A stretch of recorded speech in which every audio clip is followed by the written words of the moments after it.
Bonjour à tous, nous sommes en compagnie de Jacob Dion, joueur des Aigles Bleus de l'Université de Moncton. Comment ça va? Ça va bien vous-même? Ça va très bien, merci. Sais-tu nous parler de ton parcours de hockey mineur? C'est quoi par où tu as commencé, puis ton chemin jusqu'à aujourd'hui? Ouais, moi je viens de la région de Sherbrooke. En fait, j'ai commencé à Sherbrooke en fait un peu plus vieux, peut-être que la normale des joueurs qui se rendent à un certain niveau. En fait, moi j'ai pas peut-être eu la piqûre en partant, malgré que mon père c'est un joueur de hockey, j'aimais ça le voir jouer et tout, mais au début ça m'intéressait pas plus qu'il faut. Par contre, après ça, on dirait que j'ai eu une piqûre, je sais pas pourquoi, je sais pas c'est quoi le moment déclencheur en fait, mais je pense que vers l'âge novice première année, j'ai commencé à jouer. Pour vrai, habituellement, on commence souvent plus jeune, mag, comme ça. Là. Je sais pas si c'est encore le nom actuel, là, mais dans le temps, c'était ça. Donc, j'ai commencé novice C. Je peux pas dire que c'était la semaine de mon or pour commencer. En fait, novice C, j'ai commencé au bas de l'échelle, mais ça a comme continué à m'améliorer. Je pense d'aller novice A par la suite, continuer à Région de Sherbrooke, pas mal les niveaux les plus élevés là, tout au long de mon parcours jusqu'à Bantam, ça allait bien. Je alternais souvent, je faisais le top niveau quand j'arrivais dans les nouvelles équipes, nouveaux clubs. Puis au niveau midget, je me suis fait couper au camp midget 3 des cantonniers de Magog à la première année. J'étais allé jouer midget espoir au Triolet. Ça a été quand même une grosse déception au début là, de ne pas faire le midget 3 à Magog. Là. En plus, j'avais gros des amis qui ont fait le saut. Là. Par contre, vraiment content avec du recul d'avoir été coupé. Je pense que c'est là que j'ai pris une certaine confiance, que j'ai développé mon style un peu comme défenseur. Euh, Après ça, j'ai réussi à faire ma place à Magog comme joueur à la défense avec les cantonniers. On a gagné notre coupe Jimmy Ferrari la première année, comme la deuxième. Puis on s'est incliné les 2 années à la Coupe TELUS. Mais comme au niveau avant le junior, là, c'est pas mal mon parcours. Là. Parfait. Toi, dans le fond, cette année, c'était ta première année universitaire. Ouais. Puis, est-ce que tu peux nous expliquer un peu la différence, le saut que tu as dû faire, l'adaptation que tu as dû faire à partir de junior à universitaire? Ouais, quand tu joues junior, surtout ben, quand j'ai fini à 20 ans, c'était des plus vieux dans la ligue, tu joues avec des 16 ans. Fait que c'est quand même une certaine différence d'âge qui est quand même importante. Quand tu arrives universitaire, c'est comme le processus qui recommence. Tu commences à jouer avec des hommes. Je pense que c'est jusqu'à 26 ans, 25, 26 ans que le monde joue là. Fait que là, je me retrouvais comme en position. Ben, c'est tout à recommencer en fait. C'était quand même une adaptation au début. C'est quand même du jeu assez robuste. Là. Il y a des gros gars, puis ça fait pas mal. Ça a été comme je vous dis, l'adaptation, mais ça s'est fait quand même, ça s'est quand même bien fait. Là. Ça a pris quelques matchs, puis l'adaptation a été faite. Et toi, tu as porté le numéro 47 pendant ton séjour à Drummondville. Pourquoi le 47? As-tu une explication? J'ai commencé avec le 47. En fait, j'étais un fan de Torrey Krug, qui jouait à Boston, à Saint-Louis. Je trouvais que c'est un petit défenseur comme moi, petit défenseur offensif. J'aimais bien son jeu. À mon année 20 ans, ancien coéquipier, quand je jouais avec lui, Michel Espoir, qui s'est enlevé la vie malheureusement. Puis j'ai opté pour le numéro 27. On était les deux des fans d'Alex Kovalev, numéro 27. Fait que c'est un peu en son honneur que j'ai changé pour le numéro 27 à mon année 20 ans, malgré que c'est un numéro que j'aimais aussi, là, mais une petite pensée pour lui. Là. Quand tu étais plus petit, est-ce qu'il y avait un joueur professionnel que tu regardais, puis que tu disais, moi, plus tard, j'aimerais être comme lui? Ben, je viens un peu de le nommer. Là. J'ai tout le temps été un grand fan d'Alex Kovalev, là, ancien du Canadien. J'adorais la façon comment il driblait la rondelle. Là, c'est tellement un joueur talentueux que je regardais quand j'étais jeune. Fait que je me suis beaucoup inspiré de lui. C'est quand même un attaquant, je suis un défenseur. Mais je me suis vraiment beaucoup. J'ai essayé vraiment de le copier sur plusieurs niveaux, surtout au niveau du contrôle de la rondelle. Puis je pense que ça m'a quand même aidé comme joueur. J'ai un certain niveau de contrôle qui en fait, que je ne veux pas le remercier personnellement, mais c'est en fait à cause d'essayer de le copier que je n'ai pu faire ça. Là. Là, tu nous as dit que toi, dans le fond, tu es un défenseur. Quand tu étais Exact, plus ouais. petit, c'était-tu la position que tu voulais être ou tu as essayé un peu d'être à Euh, l'attaque, après ça, tu es allé à la défense? j'ai tout essayé. J'ai même commencé novice. Quand je suis novice, je faisais une game sur deux que j'étais gardien. Mais ça, j'ai laissé ça vite. Là. J'aimais ça, mais sans plus. Mais au niveau jeune, j'ai joué souvent à l'attaque. Puis mon père, c'est un défenseur. Puis je sais pas, peut-être de vouloir faire comme lui, en fait, ça m'a guidé vers la défense. Mais moi, tout au long de mon parcours, en fait, depuis que j'étais jeune, j'étais quand même un défenseur plus pas nécessairement axé sur l'offensive tant que ça.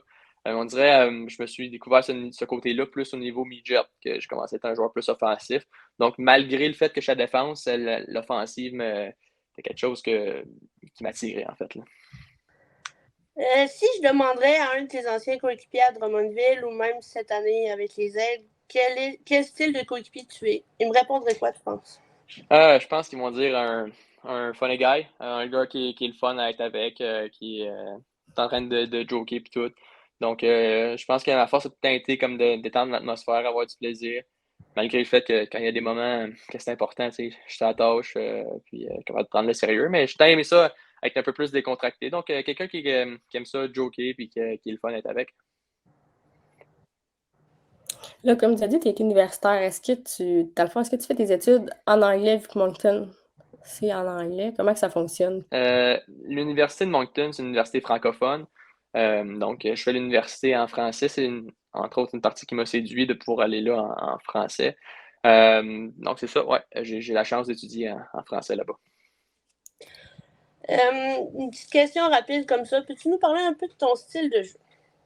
Ouais, comme je disais, petit défenseur offensif, j'aime ça avoir la rondelle, patiner avec la rondelle, mais particulièrement, je pense que je suis bon pour la distribuer à mes coéquipiers. Des fois, j'ai tendance à moins prendre des tirs pour vouloir la distribuer, mais je pense que ça a fait mes forces à Drummondville, donc un genre de petit corps arrière à défense. Pas le plus gros, en fait, je suis pas le gars qui m'implique le plus physiquement au niveau des échecs, mais assez mobile pour éviter tout ça, puis de toujours avoir de la vitesse pour monter offensivement. Tu as joué tout ton parcours avec les Voltigeurs. Peux-tu me parler un peu de l'ambiance? Qu'est-ce que, mettons, on te dit Drummondville? C'est quoi tes plus beaux souvenirs que tu as vécu là-bas? Moi, dans la vie, j'ai comme trois bons chums, un chum d'enfance, mais mes deux autres, je les ai rencontrés à Drummond. J'ai eu la chance de jouer avec beaucoup de bons gars. Mais particulièrement, j'ai joué avec Lapointe et Drouin, qui sont devenus mes bons chums dans la vie. Fait que je pense d'avoir eu la chance de rencontrer du monde de même. Tu sais, le hockey, ça a vraiment été le fun. J'ai adoré ça, mais de pouvoir ajouter des relations en dehors de tout ça, ça a été vraiment intéressant à Drummond. Puis on est toujours en contact. En fait, on va jouer tout ensemble avec les Aigles bleus la prochaine saison, la saison qui s'en vient, en fait. Y a-t-il une personne dans ta carrière quand tu étais tout petit ou à Drummondville, un parent ou un coach, qui t'a le plus aidé ou le plus influencé dans ta carrière? Il faudrait que je dise mon père. Mon père, c'est lui qui m'a tout appris, en fait. Là. J'ai eu je sais pas si j'étais tant naturel que ça au hockey, mais ça a été quand même, je pense, plus difficile au début, mais il a continué à toujours persévérer pour m'apprendre. En fait, comme je vous disais, c'est vraiment été comme un entraîneur pour moi, me montrer plein de choses à la patinoire à côté de la maison. Donc, je lui dois beaucoup à ce niveau-là. Au niveau des instructeurs, j'ai eu beaucoup de bons coachs, mais à Magog, j'ai adoré Félix Potvin, ancien joueur de la Ligue nationale. J'ai vraiment aimé son coaching. En plus, à ma dernière année à Magog, j'étais capitaine, donc on avait une relation encore plus proche. Donc, j'ai vraiment beaucoup appris de ce coach-là. T'as été. Là, ça a changé de nom, fait qu'il faut pas que je me trompe. Là. Dans le fond, là, vous avez remporté 2 fois la Coupe Jimmy Ferrari, je me trompe pas. Exact. Ouais, exactement. C'est quoi le feeling d'avoir été 2 fois champion? C'est vraiment incroyable. Là. Honnêtement, c'est peut-être cliché, mais moi, j'ai adoré ça, gagner. C'est comme chaque joueur veut gagner. Moi, j'ai eu la chance de goûter à ça, midget. En plus, avant la série finale contre Trois-Rivières la première année, certains journalistes nous plaçaient qu'on n'était pas supposé gagner, qu'on allait peut-être perdre en 4 ou je ne sais pas combien, parce que Trois-Rivières avait tout gagné. Ils n'avaient pas perdu une fois en playoff jusqu'à temps de nous rencontrer. Puis on a réussi à les battre en 4. On les a battus chez eux à la dernière game. Puis c'est moi qui a scoré le but gagnant en prolongation pour gagner la coupe. Fait que, tu sais, d'avoir gagné, c'est incroyable. Puis on dirait qu'il y a une petite coche de plus d'avoir pu marquer ce but-là en prolongation. Là. Je me rappelle comme c'était hier, j'ai encore des frissons. C'est normal, là, t'as compté le but qui fait la différence, fait qu'on Ouais, s'entend que c'est se lever dans les grands moments. Ouais. exactement. Dans ton parcours à la JMQ, est-ce qu'il y avait un aréna que tu préférais jouer ou que tu avais plus de succès, mettons, au niveau des buts? C'est une bonne question. Tu sais, c'est dur de dire que Québec, c'était pas quelque chose d'aller là. C'est tellement beau comme l'aréna nationale. Par contre, on va dire que Québec, c'est une classe à part. J'ai toujours été un grand fan d'aller jouer à Halifax. vraiment un bel amphithéâtre. En plus, tu vois ces murs, les anciens joueurs comme Nathan McKinnon, Jonathan Drouin. Donc, j'ai toujours adoré être là. J'ai eu un certain succès aussi, mais je pense que l'aréna que j'ai le plus de succès en carrière, ça a été à Gatineau, avant le centre Slush Poppy. Là, c'était Robert Guertin, je pense, l'aréna là-bas. Mais j'ai eu beaucoup de succès là-bas. Je sais pas pourquoi, ça n'a même pas rapport. Ça a juste toujours bien à donner là-bas, donc j'aimais ça aller jouer à Gatineau. Ton partenaire de défense avec qui que ça allait le mieux, je dirais bien ça. Il avait une meilleure chimie, puis vous entendez super bien hors glace et sur la glace. J'ai eu plusieurs partenaires de défense, mais je pense qu'avec je sais pas assez vite avec Kaylan Gauthier à Drummondville, ça l'a super bien été. Mais on a vraiment une belle complicité. Mais j'ai eu la chance aussi de jouer avec Michael Diot à Drummondville. On est vraiment des bons chums en dehors de la glace. Fait qu'on dirait que ça se traduisait super bien sur glace. On a des styles qui se complétaient quand même bien. C'est un excellent patineur. Fait qu'il réussissait souvent à me couvrir quand je prenais la chance offensivement. Donc, j'ai vraiment aimé ça de pouvoir jouer avec un chum à la défense. Toi, tu es passé de recrue à vétéran 20 ans avec les Voltigeurs de Drummondville. Si tu aurais une recrue, admettons, qui vient de rentrer avec l'équipe, quel conseil tu lui donnerais pour, admettons, mais qui arrive 20 ans, ou les conseils que tu lui donnerais pour sa première année recrue? Ben là, je veux pas y aller trop dans le cliché, mais c'est sûr que tu m'adresses à n'importe qui a joué junior, c'est d'en profiter parce que c'est fou à quel point ça va vite. Là. C'est probablement que vous avez posé la question, puis tout le monde de dire ça. Mais tu sais, le junior, pour vrai, c'est quand même hot, dans le sens que tu es un joueur junior majeur, c'est le fun, puis il y a gros du monde qui viennent te voir jouer. Fait que t'es privilégié, puis juste de saisir la chance, puis d'en profiter au maximum, parce que moi, j'ai adoré mon parcours. J'étais proche de la maison, j'ai eu la chance d'évoluer avec des bons gars, pour des bons coachs. Donc, juste profite-en, puis fais ton meilleur parce que, regarde, si ça va bien, il y a tellement de portes qui peuvent s'ouvrir à toi, que ce soit au hockey, mais dans la vie, là, c'est vraiment une belle école de vie, le junior. Et là, dans le fond, toi, là, t'es à l'université. Est-ce qu'il y avait plus d'autres universités que tu avais parlé ou comment ça Ouais, j'avais marche? parlé à quelques universités, que ce soit au Québec, Ontario un peu. Ça avait bien kiffé avec plusieurs universités, mais on dirait que Moncton, il y avait un petit quelque chose de plus. À l'époque, c'était pas super longtemps, là, mais c'était Jude Vallée, l'instructeur-chef, un gars de la place qu'on est ici. Malheureusement, lui, il est parti pour Sherbrooke. On a fait comme un switch. Là. Moi, j'étais allé là-bas, lui, il est revenu. Fait que j'ai pas eu la chance qu'il me coach. Sauf que de la façon qu'il me parlait, le thinking de la place, j'adorais ça. Puis j'avais eu la chance d'aller visiter. Pendant qu'on était en voyage, on jouait justement, je pense, à Moncton, Halifax. J'avais été avec lui visiter le campus, la ville, en fait. Puis j'avais vraiment aimé. Je pense que j'ai été séduit par la place. Puis les Maritimes, on dirait qu'il y a comme une vibe différente. Donc, ils sont vraiment smart. C'est tant ça que je dis comme exemple, mais tu veux traverser une rue à pied, le monde va s'arrêter, ce qui n'est pas tout le temps le cas au Québec. Là. Des fois, c'est plus compliqué. Non, mais fait que le côté hockey m'intéressait vraiment, les opportunités, mais aussi en dehors, la place, puis le coaching staff aussi. Présentement, dans les joueurs professionnels, est-ce qu'il y aura un joueur que tu regardes plus, que tu identifies dans ton style de jeu? J'ai eu beaucoup de difficultés on dirait, à trouver le joueur qui me ressemble le plus. Je me fais souvent poser la question. Mais maintenant, je pense que ma réponse est Morgan Riley à Toronto. Défenseur qui est axé beaucoup sur l'offensive. C'est pas nécessairement le plus gros, malgré qu'il a quand même un physique plus imposant que le mien. Mais je me vois beaucoup en lui. Il y a une longue possession de la rondelle. Puis sur le power play, il y a des super bonnes options, que ce soit Matthews d'un côté ou de l'autre. Mais je vois qu'il place vraiment la rondelle où qu'il faut, puis ça en profite sur le power play, puis on le voit à Toronto que ça marche bien leur affaire. Si je te nomme, c'est quoi ton meilleur souvenir dans tout ton parcours au hockey, ce serait quoi et pourquoi? Si t'en as un à me dire, c'est dur. Il y en aurait quelques-uns qui viennent comme ceux d'être repêchés à la GMQ, c'est un feeling incroyable, surtout que j'avais été ignoré au premier repêchage.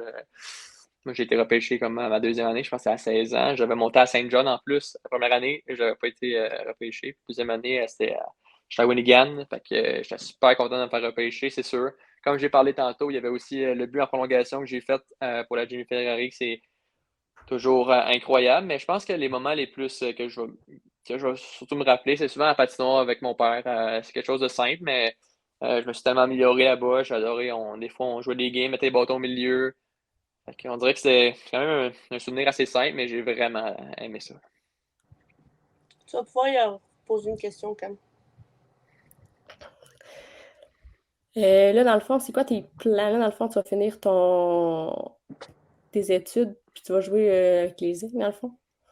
Ouais, il me reste 2 ans à mon bac. Fait que sur le papier, c'est 2 ans qu'il me reste. Je dis pas que je ferme absolument la porte à continuer les études pour pousser peut-être maîtrise ou quelque chose comme ça.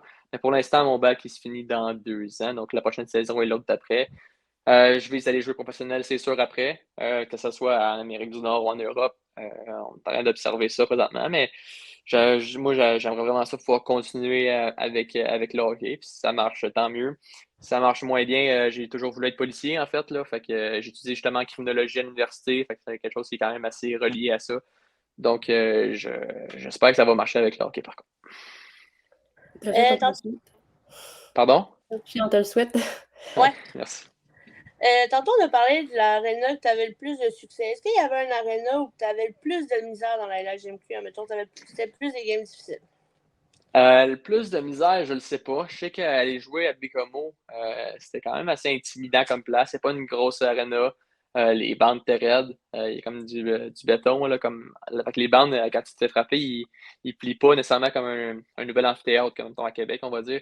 Fait que c'est tout le temps, je pense que ça a quand même bien été mes performances là-bas quand même, mais c'était une place qui était quand même intimidante. Ouais.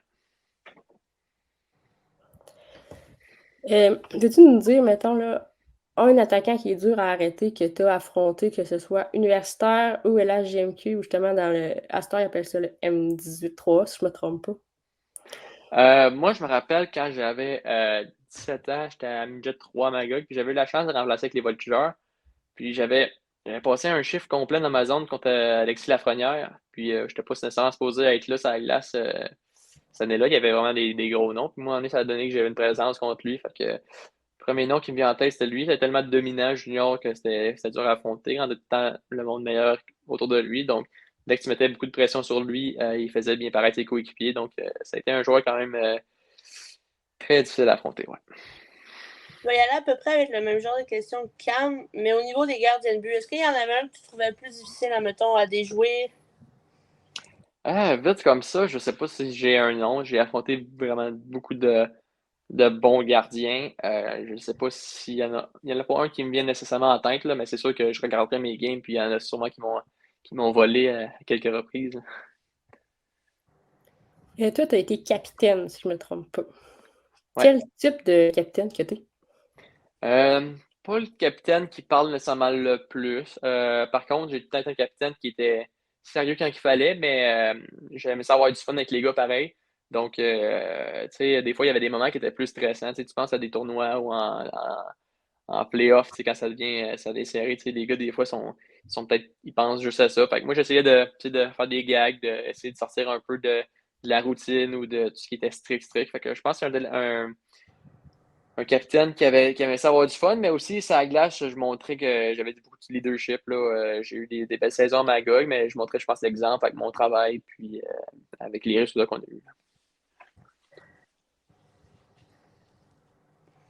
Es-tu correct? Oui. Hey, merci beaucoup, Jacob, pour d'être venu. On te Merci souhaite à vous. une excellente saison avec les Aigles. On va suivre ça un peu parce qu'il y en a de plus en plus qui optent pour cette université-là. Yes. Merci beaucoup, c'est super gentil. Hey, ça fait plaisir. Passe une excellente soirée. Vous autres aussi. Merci.